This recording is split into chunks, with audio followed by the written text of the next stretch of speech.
Hello everyone, আজকে আপনার সাথে শেয়ার করব আমার সাইডের কর্নারে টেবিলটা কিভাবে আমি গুছিয়েছি আর কিছু ফ্রুট আমি পারচেজ করেছিলাম এগুলি নিয়ে আজকে একটা গল্প সাজিয়েছি। আশা করব আপনাদের ভালো লাগবে। তো let's go to start. Hello everyone, কি অবস্থা, কেমন আছেন সবাই? আজকে আপনাদের সাথে শেয়ার করব আমার পছন্দের একটা আর্টিফিশিয়াল ফ্রুট বাস্কেট, যেটা কিনা আমার এত পছন্দ, প্রায় আমার কাছে 10 বছর ধরে আছে। আর এগুলো দেখতে কিরকম, এইটা আমি কোত্থেকে এনেছি, বিস্তারিত সব কিছুই আপনার সাথে বলবো। আজকে আমি একটু ওয়াইপ আপ করবো, অনেকদিন ধরে আমার ব্যাক সাইডে পড়ে আছে, মানে কফি টেবিলে। তো এগুলিকে আজকে আমি ওয়াইপ আপ করবো। আমি কিভাবে ওয়াইপ আপ করছি আর এটা কোত্থেকে পারচেজ করেছি, কি অবস্থা, কত বছর হয়েছে, বিস্তারিত সব কিছু আপনার সাথে শেয়ার করব। তো প্রথমে দেখিয়ে দিই, এগুলো আমি পারচেজ করেছি বাংলাদেশ থেকে। ঠিক আছে, বাংলাদেশ থেকে। এটা আমার এত পছন্দ ছিল, আমি যখন বাংলাদেশে লিভ করি তখন এগুলি খুব চলে, মানে বাজারে ছিল। সেটা ছিল 98, 99-এর দিকের কথা। তো আমি 2001-এ বাংলাদেশ ছেড়ে চলে আসছি। বাট তখন আমি আমার অনেক কাজিনদের বাসায় এগুলি আমি দেখেছি। আমি এখানে ইউজ করতেছি আপনার জাফরার ক্লিনার, 99% কিলার। এটা খুবই সুন্দর, একটা ফ্রেশ স্মেল দেয়। এটা দিয়ে আমি সবসময় ক্লিন করি। তো আমি এটা দিয়ে স্কুল ওয়াইপ আপ করবো। একটা ক্লথ নিয়ে নিয়েছি মাইক্রোফাইবার, তো এটা দিয়ে ভালো করে ওয়াইপ আপ করে নিব। ওইভাবে করে আপনারা ক্লিন করবেন। তো আমি যখন বাংলাদেশ ছেড়ে চলে আসছি তখন আমার বয়স ছিল প্রায় 21-22 বছর। আমি বাংলাদেশ ছেড়ে চলে আসছি। তো তখন আমি এগুলি আমার কাজিনদের যাদের মানে বিয়ে শাদী হয়েছে, সংসার সাজাচ্ছিল, তখন তাদের বাসায় আমি দেখতাম। আর আমরা যেহেতু লন্ডনে চলে আসবো, তো আমরা তখন আর আমাদের বাসার জন্য কেনাকাটা সব বন্ধ করে দিয়েছিলাম, যে বাংলাদেশের সংসার তো আমার আব্বু আম্মু ছেড়েই চলে আসবে। তো তখন আর আমি এগুলি আর পারচেস করি নাই।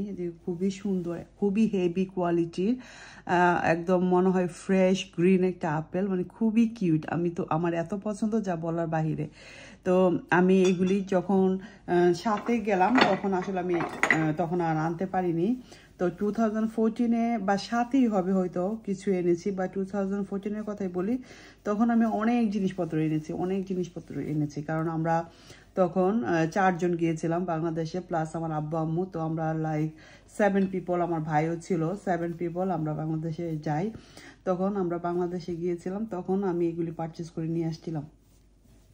আর তখন আমি মনে হয় বাংলাদেশ বিমানে গিয়েছিলাম। বাংলাদেশে বিমানে গেলে 47 কিলো ওয়েট ছিল। তো তখন অনেক কিলো ওয়েট, মানে অনেক কিলো। তখন আমি অনেক কিছু এনেছিলাম।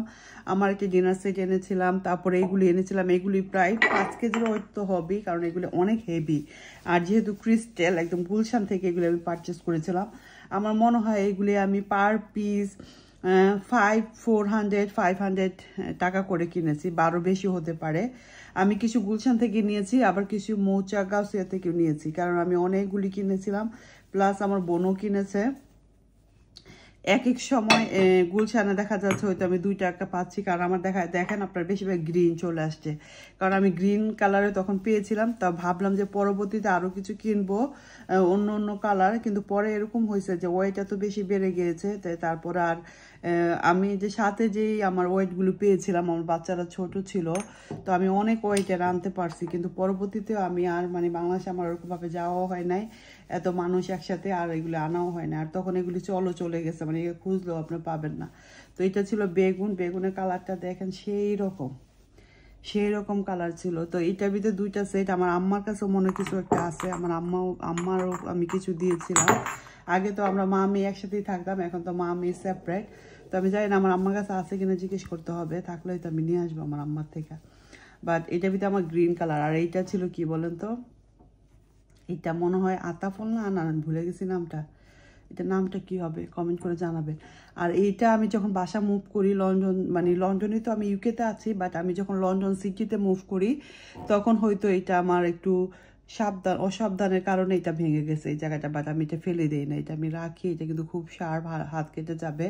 যেহেতু আমার পাশে ছোট বাচ্চা নাই, আর আমার বাচ্চারা ছোটবেলা থেকে অনেক কিউট, মামির কোনো পছন্দের জিনিসই ওরা মানে নষ্ট করে নেয়। আমি সবসময় আমার বাসাতে আমার জিনিসপত্র আমি সুন্দরভাবে গুছিয়ে রাখতাম। আমার বাচ্চারা কোনোদিনও কোনো কিছু ভেঙে দেয়নি।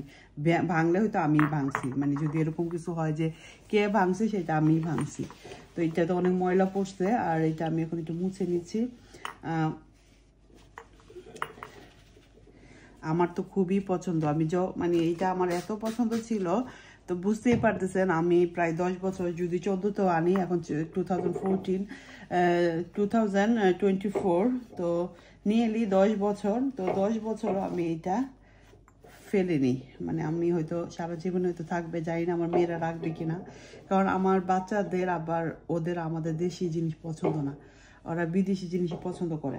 আর এই ফ্রুট বাস্কেটটা আমি এটা সিরামিকের, এটা আমি নিয়েছিলাম গ্রিন স্ট্রিট থেকে। এটাও খুবই হেভি, দেখতেই পারতেছেন, আলগাতে পারতেছি না, এটাও অনেক হেভি। তো আমি যেভাবে এটারে, সরি ফোনও কাঁপতেছি, ও কাঁপতেছে। তো এটারে প্রথম আমি অরেঞ্জটা দিই যেহেতু কালার, আর এগুলি ভেঙে গিয়েছে। আমার এত মন খারাপ হয়েছে তখন যে কেন ভাঙলো বুঝছেন। দুইটা ফ্যাপ আছে, একটা রেড অ্যান্ড গ্রিন। আমার বোন আসলে এগুলি পারচেস করে রাখছিল, তো ওইভাবে রাখছিল গ্রিন। ভাবছে এটা অ্যাভাকাডো, কিন্তু এটা খুবই সুন্দর অ্যাভাকাডো। আর দুইটা আপেল, একটা অরেঞ্জ আপেল, একটা এটা হয়তো অরেঞ্জও বলা যায় অথবা আপেলও বলা যায়, যেটাই বলেন। আর এটা অভার্জিন। তো এখানে আসলে ফুডের চাইতে ভেজিটেবলই বেশি, যেমন ক্যাপসিকাম, অ্যাভাকাডো, বেগুন। তো এই হলো আমার ফুড বাস্কেট। তো এটাকে আমি নর্মালি এই পাশটাতে রাখি, আমার এই কর্নারটাতে রাখি। তো এগুলি আমি একটু মুভ করে নিই, কারণ এই কর্নারটা মানে অনেকদিন ধরে ক্লিন করা হয় না, আসাও হয় না, ক্লিন করা হয় না। এরকম হয় না আপনাদের অনেক জায়গায় দেখবেন যে আমরা ক্লিন করতেছি না, কিন্তু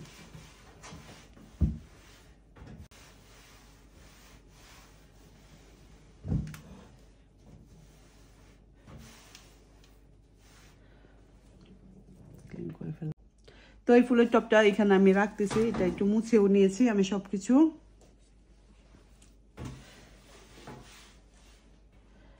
তো আজকে চলো অনেক গল্প করলাম আপনাদের সাথে, ভালো লাগলো, মাঝে মাঝে গল্প করতে ভালো লাগে। এখন আমি ফ্রুট বাস্কেটটা কোনোতে দিয়ে দিই, এটা আসলে রাখার জায়গা নাই কোথাও, আমি এটা এখানে দিয়ে দিই। এখানে একটু মাকুর হাসি পড়েছে। আমার নতুন বাসা, কিন্তু আমার বাসাটা এত ছোট আমার জন্য। আমার ইউরোপিয়ান ফ্রেন্ডরা আমাকে বলে যে your house is too much staff, আমাকে বলে যে তোমার বাসায় অনেক জিনিসপত্র। সো এই ক্যান্ডেলটা অনেক সুন্দর, এটা আমার বার্থডেতে আমার মেয়েরা গিফট করেছে, এটা টেস্কো থেকে কিনা, এটা আমি রাখি। আর এই প্লান্টটা তো আপনারা অনেক দেখেছেন, অনেক গল্প শুনেছেন, এই প্লান্টটা আমি এখানে রাখি, কারণ এখান থেকে সান আসে, রোদ্রটা সকালে লাগে, তো এটা সুন্দর গ্রো আপ হয়। তো এই হলো আমার সাইডের কর্নার টেবিলটা সাজিয়ে ফেললাম। কেমন হয়েছে অবশ্যই কমেন্ট করে জানাবেন। Look at this guys, this is so beautiful, তাই না? তো এইটা হলো আমার সাইড কর্নার, আপনাদের কাছে কেমন লেগেছে অবশ্যই কমেন্ট করে জানাবেন।